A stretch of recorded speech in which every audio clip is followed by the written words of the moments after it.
बहू हमारे घर में बहुएं साल में सिर्फ एक बार जाती हैं मायके। मम्मी जी, वो मेरे पिताजी की तबीयत ठीक नहीं है, माँ कह रही थी। हो सके तो 2 दिन के लिए आ जा। फ़ोन रखने के बाद सिमरन ने उदास होते हुए अपनी सास से कहा।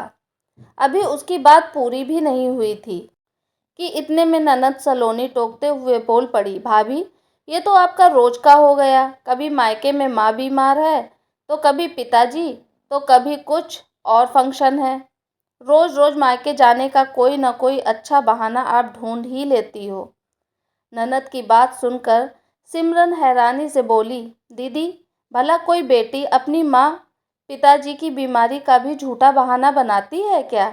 मैं तो यही चाहती हूँ कि मेरे मम्मी पापा हमेशा स्वस्थ रहें, लेकिन हमारे चाहने से तो सब कुछ नहीं होता है ना। रहने दो भाभी, हमें सब समझ में आता है। अरे बीमारी तो डॉक्टर ठीक करता है। आप कोई डॉक्टर हैं क्या जो आप वहाँ जाकर उनका इलाज करेंगी? आप तो बस बोल देती हैं पिताजी बीमार हैं, न वहाँ से कोई लेने आता है न छोड़कर जाता है। सारा आने जाने का खर्चा और वक्त तो मेरे भाई का ही खराब होता है ना। ननद के तीखे तंज सुनकर सिमरन की आंखों से आंसू छलक गए। भला वो पापा की बीमारी का बहाना क्यों बनाएगी?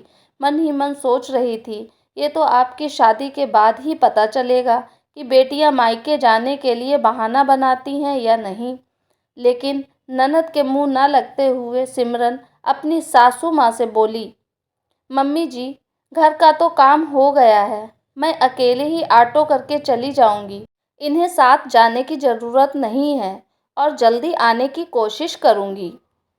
सिमरन की सास ने उसे जाने के लिए इजाज़त दे दी और सिमरन फटाफट अपने कमरे में तैयार होने चली गई।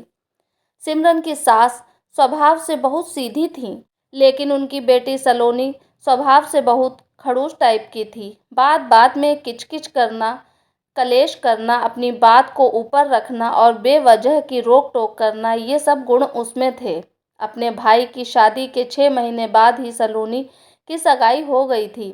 शादी का मुहूर्त 3 महीने बाद का निकला था। शादी तय होने के बाद तो सलोनी का स्वभाव और ज़्यादा चढ़ गया था। उसे यही वहम रहता था कि उसकी शादी के बाद उसके मायके की नैया कैसे पार लगेगी। माँ तो बिल्कुल भोली भाली हैं, और कहीं भाई भाभी के हाथ की कठपुतली बन गया तो उसका राज कैसे चलेगा। सिमरन के घर से निकलते ही सलोनी ने अपने माँ के कान भरना शुरू कर अपनी माँ से बोली, माँ, तुम बहुत भोली हो। अरे कोई सास ऐसे बहू को छूट नहीं देती। मैं तो चली जाऊंगी, बाद में ये तुम्हारे सर पर ही नाचेगी। आपसे तो कुछ होने से रहा, मुझे ही इसकी लगाम कस के रखनी पड़ेगी। लेकिन सिमरन एक पढ़ी लिखी समझदार लड़की थी। घर में झगड़ा करना या बेवजह बहस करने के बजाय वो जो सही होता था वही करती थी। सलोनी के स्वभाव से वो परिचित हो गई थी, ये सोचकर कि अब कुछ महीनों के बाद ननद की शादी भी होने वाली है, इसलिए चुपचाप उसकी बातें बर्दाश्त कर लेती थी।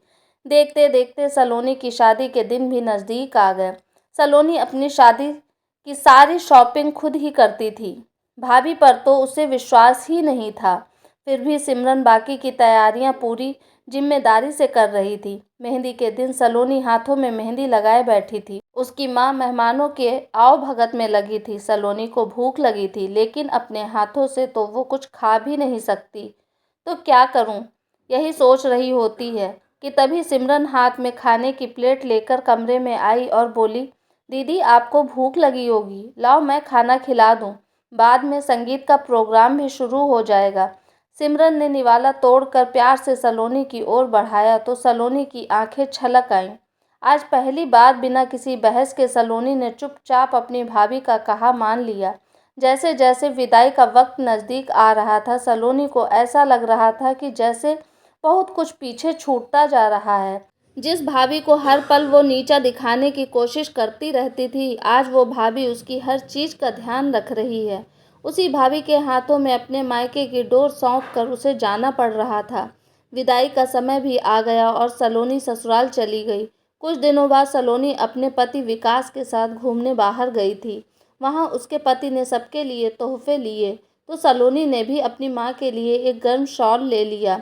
जब सलोनी की सास ने तोहफे देखे तो उन्हें वो शॉल पसंद आ गया। सलोनी ने अपने पति की तरफ देखा तो उसने इशारे से चुप रहने को कह दिया। सलोनी अपना मन महसूस कर रह गई। एक बार जब सलोनी ने अपने मायके जाने की इच्छा विकास से कही तो विकास बोला, मुझे इन मामलों में मत घसीटो। इस घर में सारे फैसले माँ ही लेती है। यदि वो इजाज़त दें तो चली जाओ, नहीं तो। जब उसने अपनी सास से पूछा तो सास बोली, तुम्हारा मायका कोई इसी शहर में तो है नहीं जो कभी भी तुम मायके चली जाओगी। बहू, हमारे घर में बहुएं साल में सिर्फ एक बार मायके जाती हैं, और वो भी जब भाई लेने आता है। सलोनी तो जैसे अंदर तक हिल गई। क्या अब अपनी माँ से मिलने के लिए भी उसे सबसे इजाज़त लेनी पड़ेगी?